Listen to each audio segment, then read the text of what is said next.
So among the deportations, or well, most of the deportations were blocked, but attempts of Trump administration to deport some of the, as they allege, pro-Hamas students, some Colombia students have actually decided to sue specifically the students for justice in Palestine, as well as the other organization, which name is Columbia University Apartheid Divest, which the de facto leader was Mahmoud Khalil, one of the main persons who is being deported and whose deportation was stopped. Now, I love to see that, if even if it sort of if it goes wrongly, but basically, I think there absolutely needs to be investigation with these groups, and someone needs to take responsibility if it is actually proven that they do have ties to Hamas. That is not something, again, even under American free speech. Basically, my understanding is you can, as a citizen, you can even sort of be in support of a terrorist organization, sort of loudly or speak. But basically, once it becomes coordinated or once you start materially supporting it, that's when it crosses into illegal territory. So I love to see that. We'll actually have multiple topics today. The U.S. ambassador to Israel, Mike Huckabee, is about to be appointed. So we'll talk a little bit about that. And there is some more information released about the Atlantic story, about the journalist sort of being invited into a message group where the question is if classified documents were shared. So a little bit more was shown there. So we'll also cover that. But first, the first topic. So, Jonathan, these organizations are actually being sued. What do you make of that? The Columbia students, as you pointed out, Daniel, they're suing these school organizations in effect for having ties to terrorist organizations. And it seems to me like they're doing anything and everything they can because, in my opinion, our own government has given up on its responsibility of declaring war. They're trying to get some type of protection against, the ideas, and not just the ideas that these people are spreading, but the ideas that are turning into criminal and terrorist action. So, for years, I've always felt like, why is there no actual war declared on militant Islam? And make that type of speech, make that type of communication, but now make it something that is not permitted and not accepted. So I applaud these students for the lawsuits and anything that could be done to bring pressure on these pro-Palestinian, anti-Western groups on campus. In my mind, the better. I'm just sorry that they have to spend their resources doing it when it's government's job ultimately to keep us safe. Yeah, I mean, that is definitely a big problem. I don't even remember when was the last time Congress has actually declared war on on any nation. Again, usually even when they do, it's sort of this broad, war on terror. Just do whatever you want, president. Just, go in, go on adventures and do what you want instead of, which is actually in the purview of Congress. Only Congress should be able to declare wars. And the fact is that American citizens were taken on October 7th, and which could easily justify sort of engaging in a war. But yeah, Alex, what do you make of the so? Maybe I can also mention what is being alleged when it comes to the Hamas ties. Of course, this is just a lawsuit filing, so we'll see the actual trial in some time. But basically, they apparently they celebrated October 7th before it even happened. So sort of basically posting before it even started happening, as well as we could go into it, but basically even the leaders like Mahmoud Khalil calling for armed resistance against Israel, Israel. So all that is there, and we'll have to see in the court of law. But Alex, what do you make of it? I think it's really interesting that Mahmoud's surname is Mahmoud Khalil. Khalil is Hebron. Hebron is the oldest Jewish city, besides Jerusalem in the world. So potentially, he could be Muhammad the Jew. It's really quite possible. Well, it's so I think actually that the people that are suing are victims of October 7th in some capacity, right? And I think that that is extremely important, right? Because I think that we often kind of discuss the sort of like, I don't know, the kind of the way that these protesters may make people feel uncomfortable.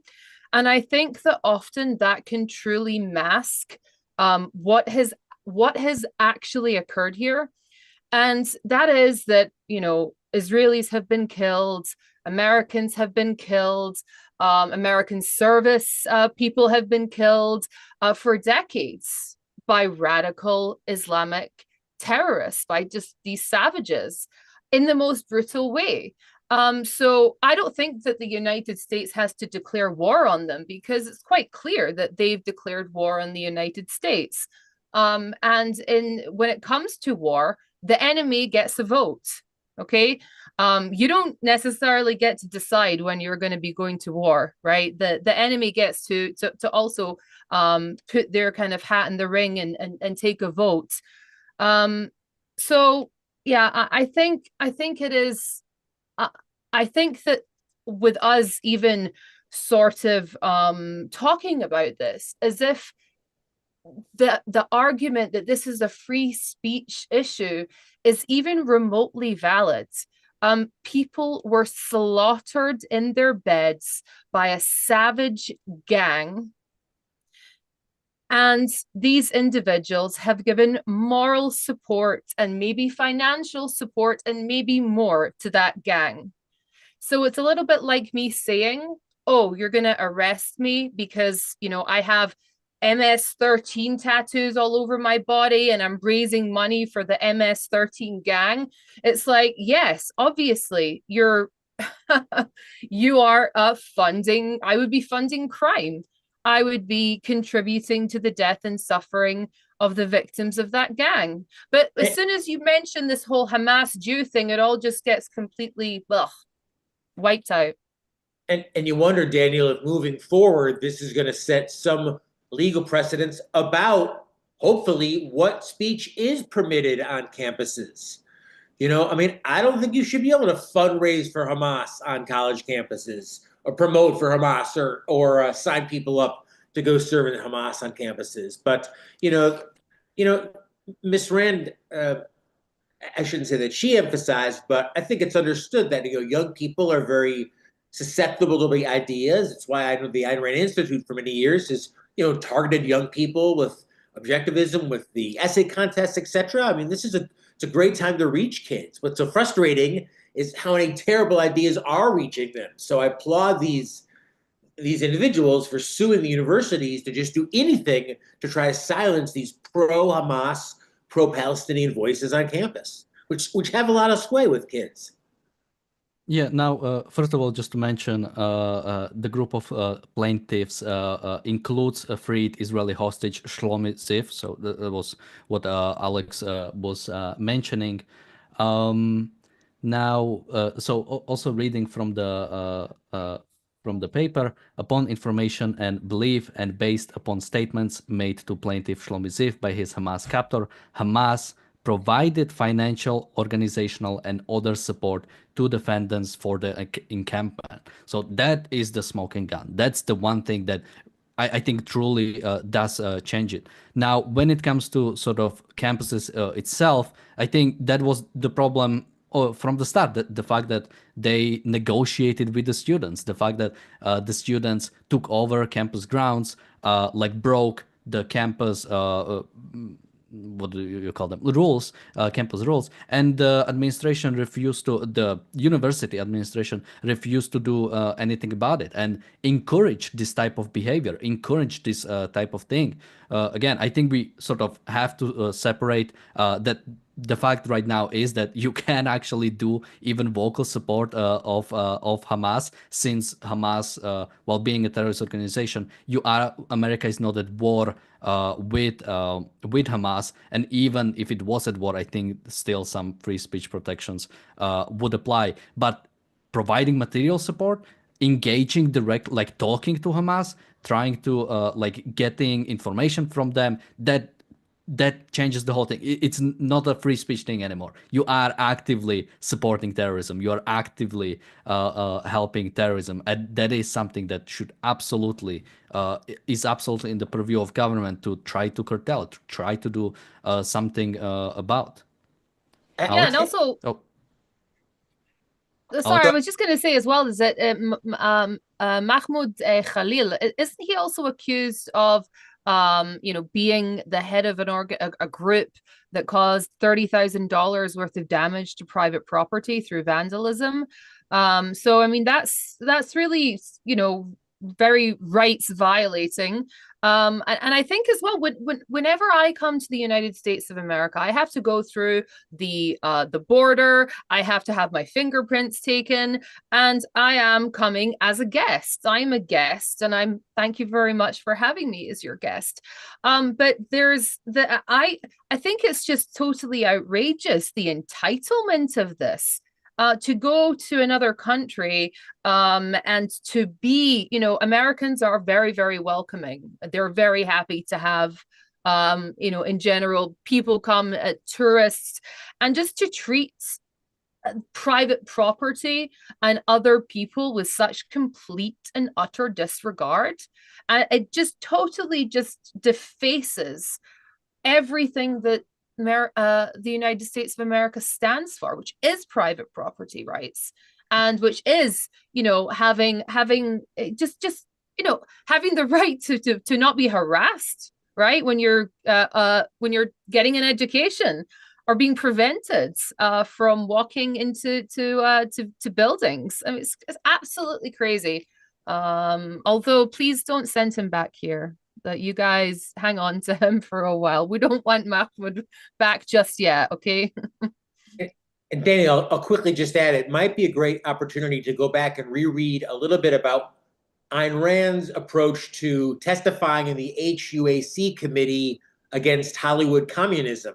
And as I understand it, this is a very layman's interpretation of it, it wasn't the exposition of the ideas that she was necessarily against, but it was the participation in the party. It was the active and aid and support of the party, of the effort itself, as against just maybe reading a book and saying these ideas are interesting to me. So I know New Ideal has some of that. So after this podcast, take this opportunity to go and read a bit about Miss Rand's, dealing with some of these similar issues, not dissimilar, decades and decades ago. Yeah, and to sort of, I think we can slowly start moving on to the other topic. But yeah, I think what is the most important part there, and what again sort of enrages me the most about the Mahmoud Khalil case, is the way it is sort of the shortcuts that are being taken about doing this. Because it's not like this one guy, like he is he's the only problem, and we just really need to get rid of this guy. If what these plaintiffs are alleging, that these organizations are actually taking material support from Hamas, there's many more people that needs to pay for it. Either if they are immigrants, possible deportation, or going into jail. I mean, that is simply something that needs to happen. And by Trump administration, again, I don't know if that was updated in the last few days, but it's still not alleging that Mahmoud Khalil broke any crimes. It is basically in the purview of, especially since he's a green card holder, it is in the purview of the Department of National Security. I'm not sure which specifically, or maybe Department of Justice, that they basically can sort of much more easily just take out his green card and deport him. Which again, I don't think, like, even if he is guilty, this really should be something that should be proven in the court of law, not just somebody says, well, we think so let's do it, and let's get rid of it. But yeah, anything you guys like to say on this before we move on?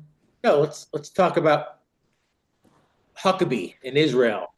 So something people were talking about in the chat in the last few days is, do not be afraid of, like, Steve Witkoff trying to betray Israel at every opportunity, or trying to basically destroy Israeli efforts when it comes to the war, because Mike Huckabee is coming. He's a big pro-Israeli guy. He's going to be the ambassador to Israel. And so, yeah, I want to talk a little bit about him, some of the things he said during his Senate hearings, as well as possibly some of the other parts of Trump administration, especially when it comes to their engagement with Israel. So some of the great things he said during the Senate hearing is a Palestinian state should be created elsewhere in the larger Arab world, although those who wish to stay should not be forced out.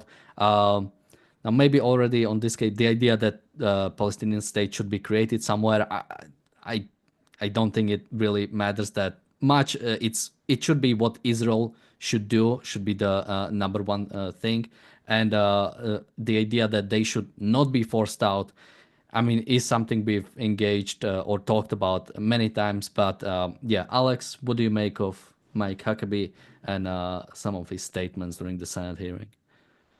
I mean, there already is a Palestinian state in Jordan. Jordan is a Palestinian state. It's what, 70% Palestinian. So I mean, the whole idea that Jordan is a Hashemite kingdom, the Hashemites are from Saudi Arabia, but that's not even the point, right? Like, but on a technical level, Jordan is a Palestinian state, right? And so, and are they happy over there? Well, you know, they're getting along, you know, they're getting along with life a lot more than they're getting along with life over here. You know, the Palestinians, such as they are in Jordan, are not being used by Iran.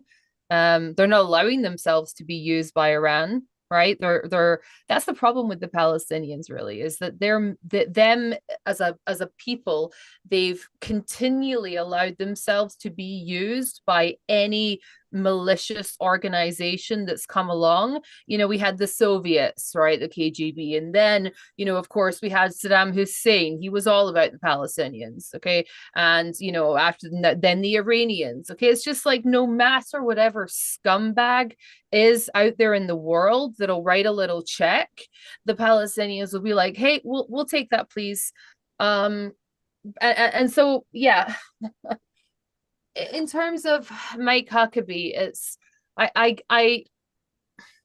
understand, right, why he's saying this, because it's the responsibility for what the Palestinians decide to do. It always seems to be like Israel's problem. Okay, like, he's going to be the ambassador to Israel, so yeah, so, you know, you need to figure out, like, you know, what you think about the Palestinians, whereas the Palestinians are at war with themselves. Really, I mean, they're the only thing that is stopping themselves from being happy, from being, you know, fulfilled, content, living in this, you know, country. Really, they could be like kings. You see the standard of life in Jordan, and you see the standard of life in Egypt, and then, you know, you have groups of people here who are able to have, you know, European salaries and build themselves whatever mansions they want, and have basically, you know, a rights respecting society for the most part, right? Once you leave, you know, the kind of Palestinian enclave, and it could just be paradise for them. I mean, I really think so, because here you have, you know, a group of people, the Israelis, who are just desperate to have people come and work in certain jobs. You know, huge labor shortages, and just so you have, you know, the Israelis desperate to, you know, to give employment chances, to give it, you know, chances even at you know, a lot of various types of jobs in the medical fields, right? So I think I understand why he's saying it, right? But I think that the framing of this entire thing has to be turned around.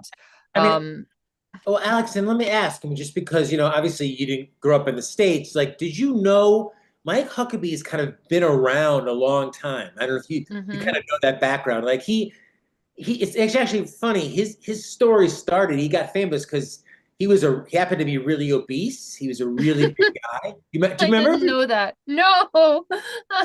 Okay. He like was one of the first people pre-Ozempic, and he really like cut his size in half, and that he kind of shocked the fame with that. But like I've been on with him on Fox News over the years for decades, so he's been a real media presence in America, in the States, for a long time. And he is a religious conservative. This is Mike Huckabee.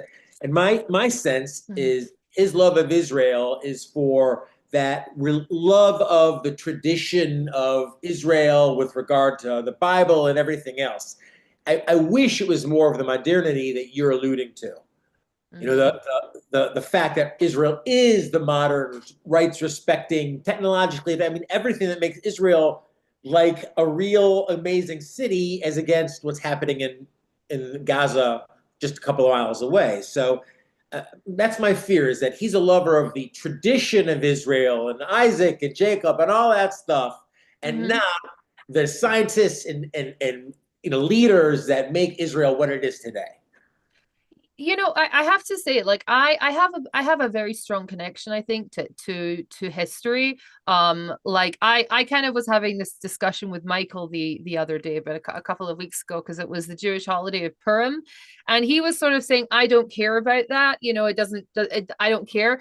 And I was saying, listen, this is a story, okay? Like the story of Purim was Hitler's favorite story. Hitler was obsessed with the story of Purim, because here you have an evil person, Haman, who's plotting to destroy all the Jews, plotting to kill all of the Jews. And and this is a story that didn't happen that long ago in Persia, right? So I understand the ability. I understand that people want to resist the mystical, and I agree with you. I am totally with you. But there is also something to be said for having an appreciation. Like, I love walking around Jerusalem and seeing I know the right-wing people are obsessed with architecture, but I'm being serious. I love seeing the old castles. I love feeling that it's part of the history. And yeah, of course I don't necessarily understand the sort of Christian obsession, right? However, I do like to think of myself as being a little bit more tolerant to it, because maybe I am a little bit fanatical about history. Like, I just absolutely love it. So I wanted to kind of run a little bit of defense here for history. Haman is not all that bad. If it wasn't for Haman, we would have never gotten Hamantashen, which is really right. one of the highlights of the year. But Daniel, what worries me is that Huckabee, to me, strikes me as the kind of guy who's for peace. He is for peace. Yeah. And you're right. That's what worries me, because it's going to be peace means, well, Israel needs to do this. And it's not about destroying the enemy, grinding them in the ground so they never raise that ugly little face again and fire one more rocket at Israel. It's going to be peace. And that is just going to be the stage for another 20 years of fucking disgusting junk. Yeah. Excuse my friend.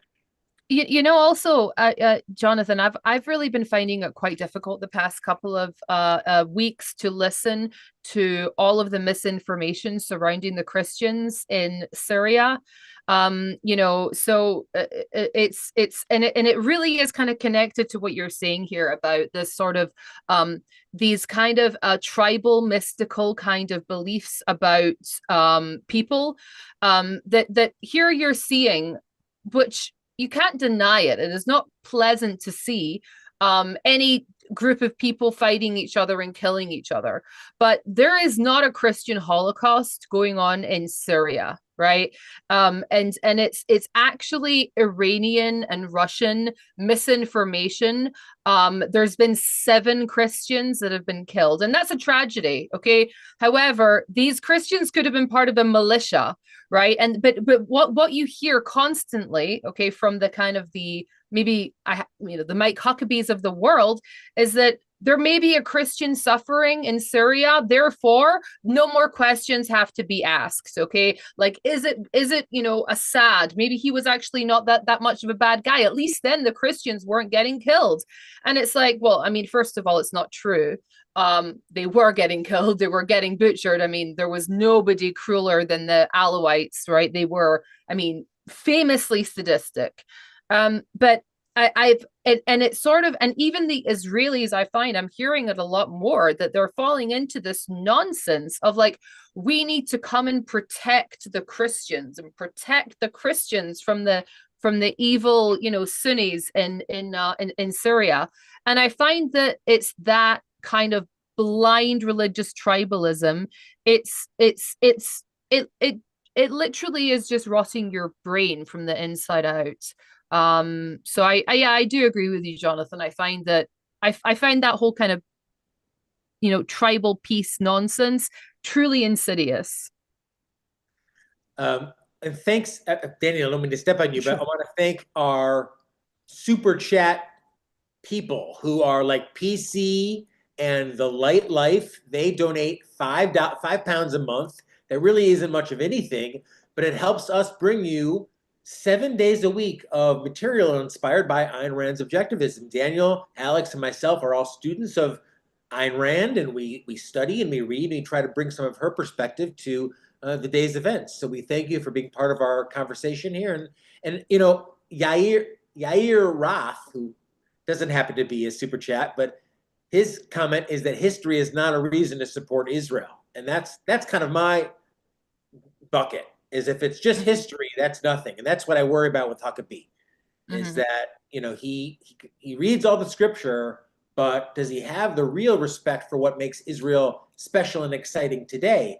And I always go back to Miss Rand's comment on the Donahue show. Maybe Daniel put it in the link, or you can find it on YouTube, when Miss Rand is asked about Israel, and she says, Israel is the modern rights-respecting country bringing technology advancements, to the Middle East, surrounded by savages. And that hasn't changed. That has not changed in 50 years. It's the same thing, except Israel's technology has gotten that much better, like your USB port or your Waze on your phone, or all these types of medical advancements. So Ms. Rand was on Israel's side, and so am I. And for that reason. Yeah, and sort of bringing it back to Ayn Rand and the importance of philosophy, that's the sort of scary part about any sort of religious support of Israel, either Jewish or Christian, for that matter, is the fact that, if you have wrong reasons to support a country, then you do not actually have the solution that it needs. So when it comes to Huckabee, something that Republican senators have praised him for is sort of his support of Israel in a sense of alignment with Trump policy, including things like Abraham Accords, basically normalizing relations with Middle Eastern nations.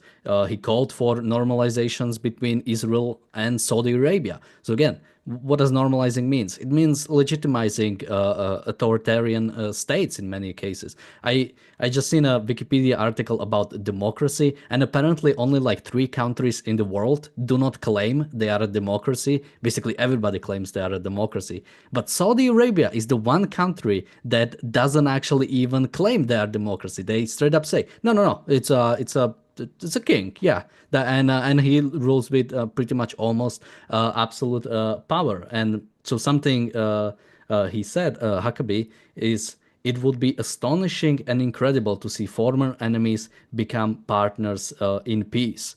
And the question is, at what cost? Because in some cases, yeah, the fact that Japan and Germany is a part of NATO, and Japan is like a major non-NATO ally of United States, is incredible. But what that took is destroying the ideology that was anti-American, that was anti-Western, complete uprooting of that. And that's when they changed. The idea that we would become big allies because we signed one agreement with the same people we were at war with, the idea that, we just signed agreement with, and, the Soviet Union was the opposite of that, right?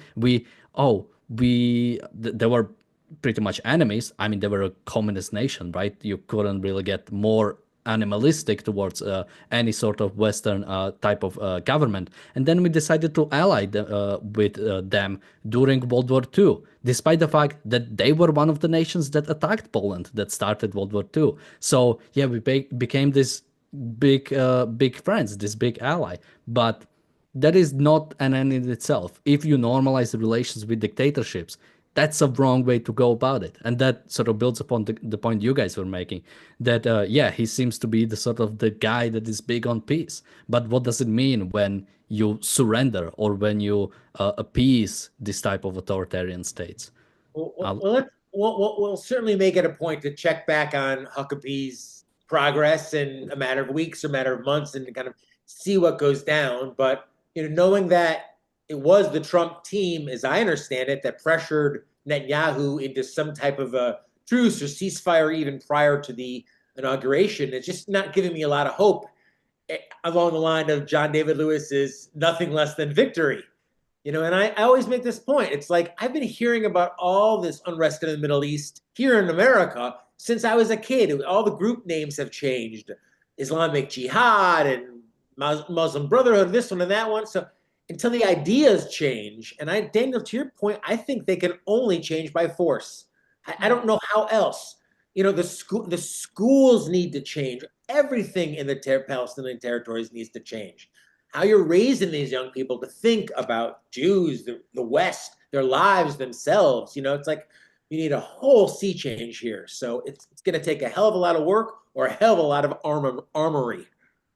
Yeah, because well, just quickly to insert the idea of ending it by force. Well, we just should stop accepting that that is an sort of an okay way to govern. The fact that we have the United Nations and everybody's invited. If you are a dictatorship of the worst kind, Sure.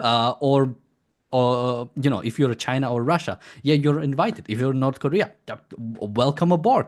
Here is a seat at the Human Rights Council. I mean, the fact that we appease it, the fact that we send money to Gaza before October 7 and after October 7 in many cases, even just stopping that, I think would go a long way towards destroying these ideas. But yeah, definitely shutting them down. Again, this is not some sort of like a crusade we go for, we're gonna shut down every bad idea. It's we were attacked and we need to finish that as soon as possible for our own protection. But yeah, Alex? Yeah, I mean, I don't think that Israel should go on any kind of expedition to spread peace and democracy. We'll leave that up to George W. Bush. So yeah, I think, listen, the whole concept of peace is completely ephemeral because how on earth, how would they know what peace is? Do they have peace with each other? Do they have peace within the families? The families are dictatorships, right? The families over there is, okay, you have the grandfather will decide, the father will decide, he will lay down the law. And if you don't like it, then okay, well, there's going to be hell to pay, right? You have blood feuds, right? You have clan feuds where it's just the kind of violence which is, it really makes your stomach turn, to tell you the truth. I mean, the Middle East is an extremely violent place, and I can guarantee you it's nothing to do with Israel, right? And it's also nothing to do with the fact that they're Muslim, yeah, because the non-Muslim groups have militias that are brutal as well. It's really not related. Well, I think as well that this sort of I've gone in circles about whether or not the Gazans should actually leave, right? Or any Palestinians, such as they are, should actually leave. Yeah, I don't think they should anymore. I think they have to stay, at least until they experience the defeat. I think that they have to go through that. They have to experience that humiliation and they have to unconditionally surrender. And it has to be a massive crushing blow to them. I'm not talking about suffering for suffering's sake. I'm talking about, admitting, okay, that we have gone down, we have chosen the wrong path, right? Because it's hurt us. It's hurt, you're the ones that's hurting. Right, you picked a fight with a much tougher enemy, in every way, by the way. And so I feel that it's extremely important for them and it's extremely important for us. Once that has kind of been broken down, I actually think that there's no reason why Palestinians such as they are and Jews can't get along. I mean, but it's all right now. It's all kind of, and I'm not saying would happen overnight, but I'm saying that defeat would be the first part of a 20-30 year journey. Because I mean, it's the Israelis have gone through a lot as well, right? Because they've been forced to, I mean, there are 4 times more Jews have been killed since Oslo, right? So terrorism is far greater, is far more deaths from terrorism since Oslo. Oslo was supposed to be the panacea, right? That was supposed to, cure terrorism. And the levels of evasion that the Israeli people had to engage in order to go along with that. You had you had MEMRI, MEMRI, which is a think tank that translates a lot of Arab media. You had the head of that think tank who was translating Arafat's speeches. And he was saying, as he was negotiating with Yitzhak Rabin, this is a Hodaydia, right? Which is, a temporary piece, like a hudna. It's like a temporary piece that you engage in because you are too weak, right? And the moment you become strong enough, you fight them and kill them, right? So that October 7th is what happens when you evade reality for 30 years. And, and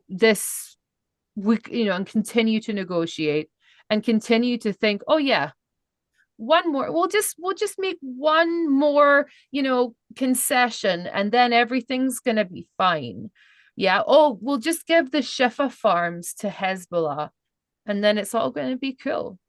No, it never was. It never was. In fact, the more you appease a dictator, the more they resent you for it. Right? It's the opposite of what Westerners, conceive of.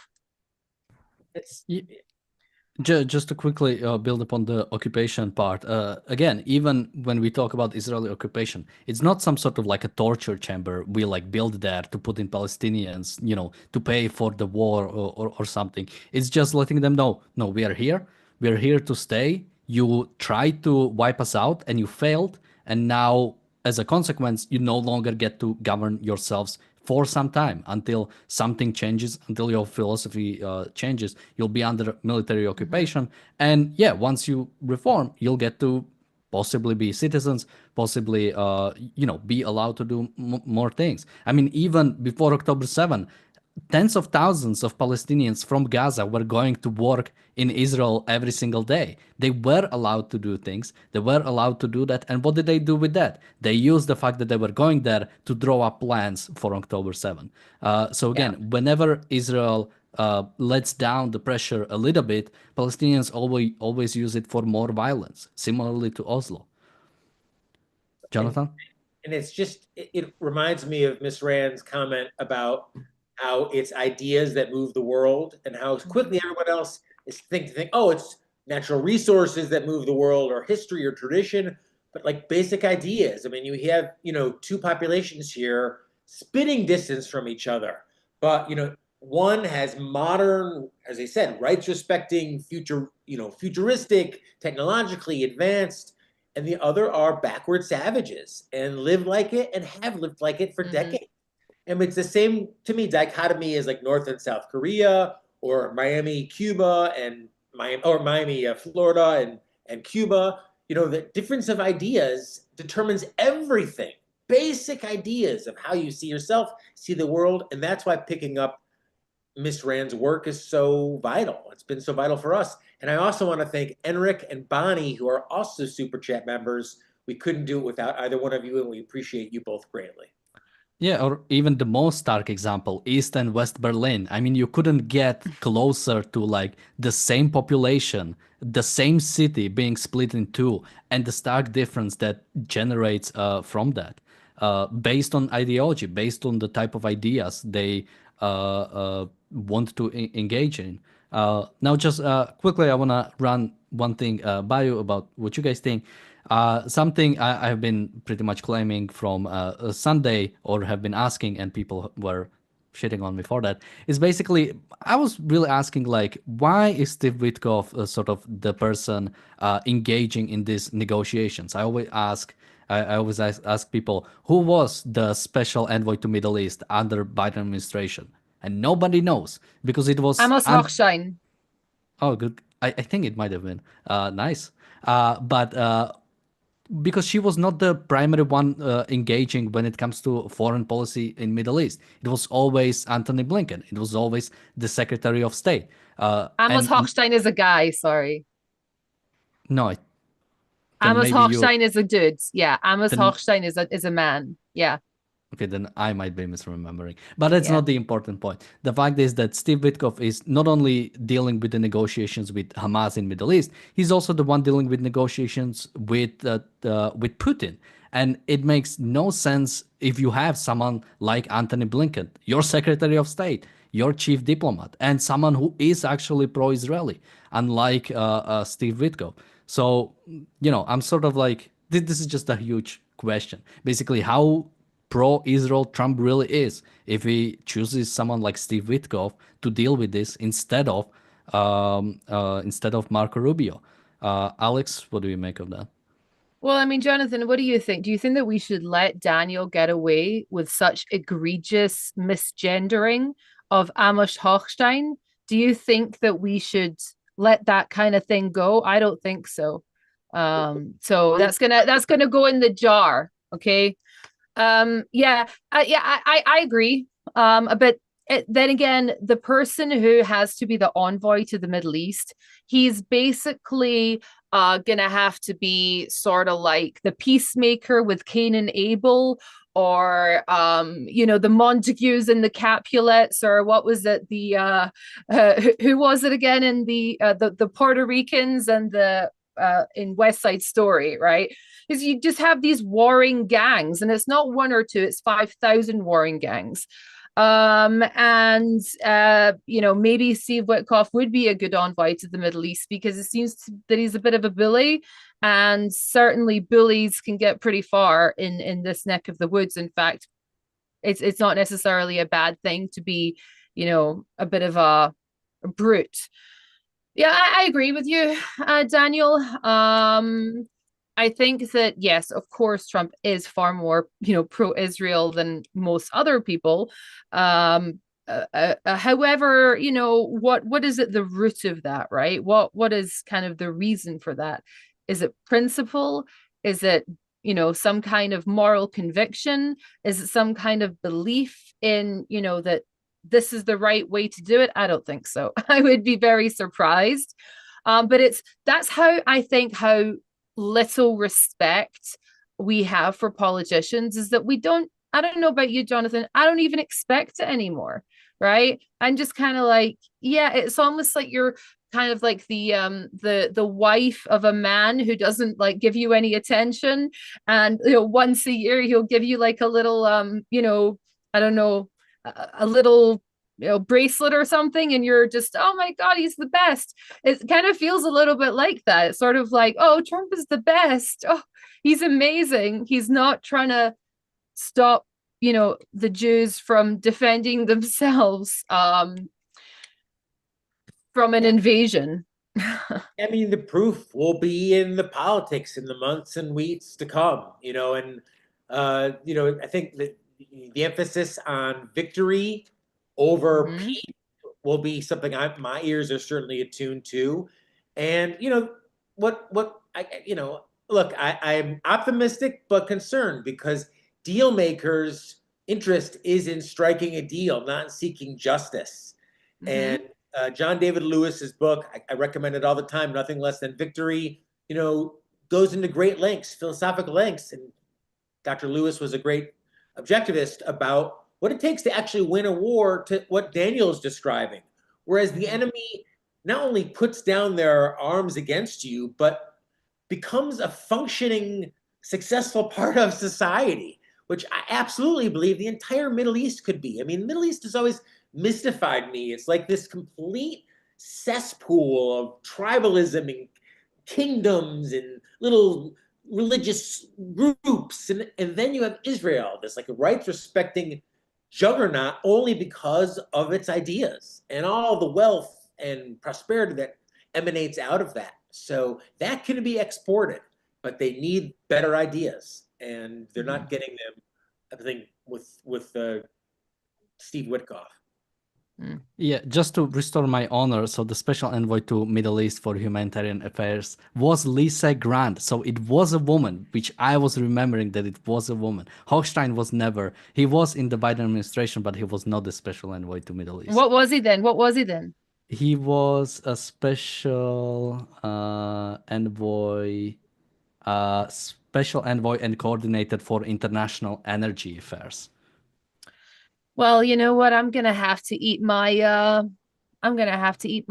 eat crow, basically now. So, well, but there was still a misgendering going on, right? Because you said Amos was the dude. Well, I was just remembering it was a woman. I didn't remember name. That was my problem. That sounds to me like an excuse. Well, call it excuse, call it, we didn't, unlike some of the Trump administration officials, we can acknowledge when we make a mistake, like Alex just acknowledged she made a mistake. But something that didn't happen, so something we covered on the yesterday's episode of the reality show, where the fact that journalist was invited in a signal group where, and that is now the question, if classified documents or classified information was shared. So the journalist from Atlantic released all of the messages. There was a hearing today where Tulsi Gabbard, among others, were asked about it. Now, Tulsi Gabbard was someone who swore under oath that there were no classified documents shared. But now, basically, from what we see, information about timing of the attacks were shared, basically just sometime before it was supposed to happen. Now, under both the Department of Defense guidelines and national intelligence guidelines, when it comes to sort of what is considered classified, I think this could potentially be considered classified, which would not only mean that they really failed here by sharing that, but also the fact that they lied under oath about sharing that. Jonathan? This is what I hate this about American culture versus, for example, what I understand about Japanese culture. And I don't know much about Japan, but as I understand it, in Japan, when somebody F's up, they take responsibility for it. They say, you know what, I did this, I was wrong. And someone screwed this up. Someone invited this reporter on. So like, why is it so difficult? There used to be a president who said the buck stops here. Well, in the Trump administration, the buck stops nowhere. It's like no one takes responsibility for anything that they screw up ever. And I find that very frustrating because, Daniel, as you said, and look, those of us in the real world in business, we mess up all the time. We apologize. We make whatever financial considerations we need to make. I mean, this is called justice. But, the fact that the Trump administration they found nothing wrong with the fact that, in fact, they invited a reporter onto a secret discussion about impending attacks. That's a pretty big F up in my book. Yeah, I'll go to you, Alex, in a second. Just a bit of a clarification. Even if the reporter was not there, this is still problematic. Because if they truly shared classified information through unsecured channels, that is also a national security risk. That is also something that should not happen. And the fact that somebody was invited, that's how we know about it. But, stuff like this can happen without us knowing about it. I mean, possibly this was not the first time classified information was shared through unsecured channels. So if this is truly something that does happen, now it was revealed, But even if it wasn't, this still is a problem. And yeah, as you say, no one is really taking any responsibility, or basically nobody even acknowledges that something bad happened. But Alex, what do you make of the whole situation? I mean, I don't know if I have such a problem with them sharing it over Signal. I mean, I suppose if it's going to be real kind of military planning, it's going to be what on the red phone, like on a red phone, and well, sending it over what some kind of American proprietary thing, well, like almost like Tor browser, right? But still, I don't, it's that doesn't really concern me that much, right? But I think that we've seen this attitude towards this. I think I would call it contempt for the rules of information and storing information. And we've been seeing this as a trend, I would say, for about 10 years. And when I'm not just talking about being kind of naughty about sharing something, I'm talking about criminal, right? Criminal in the way that you're handling classified information. And I don't want to be partisan, right? But, we had Hillary Clinton, and then after that, we had Trump and his kind of real hostility towards how you handle military intelligence that was given to him by, Israel. He shared it around, right? And then in the Biden administration, it was out of control. It was out of control, baby. Every day I was waking up and taking a look at the leaked cable traffic that was, I shouldn't be reading American cable traffic because if I'm reading it, then it means every Joe Schmo is reading it. There were leaks it was like a big leak every couple of weeks, right? And even even the whole thing,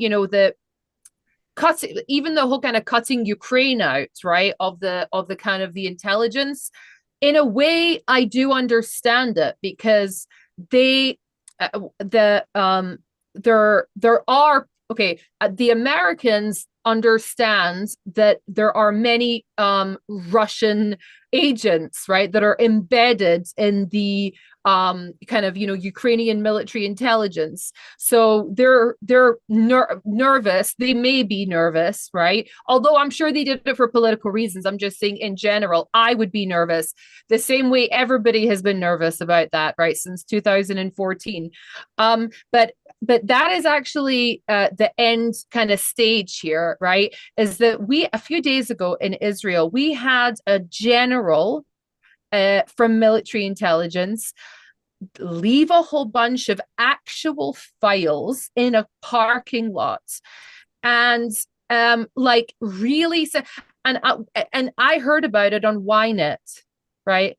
So I mean, thankfully he didn't drop it in the middle of Beirut, or in the if so. I think that we do see this, but Tulsi Gabbard really does have, I think she does have a disdain for she didn't really seem to think it was a big deal what Edward Snowden did. Edward Snowden revealed American tactics and techniques for collecting information. And so they just destroyed, hollowed out basically, right? And the American intelligence apparatus.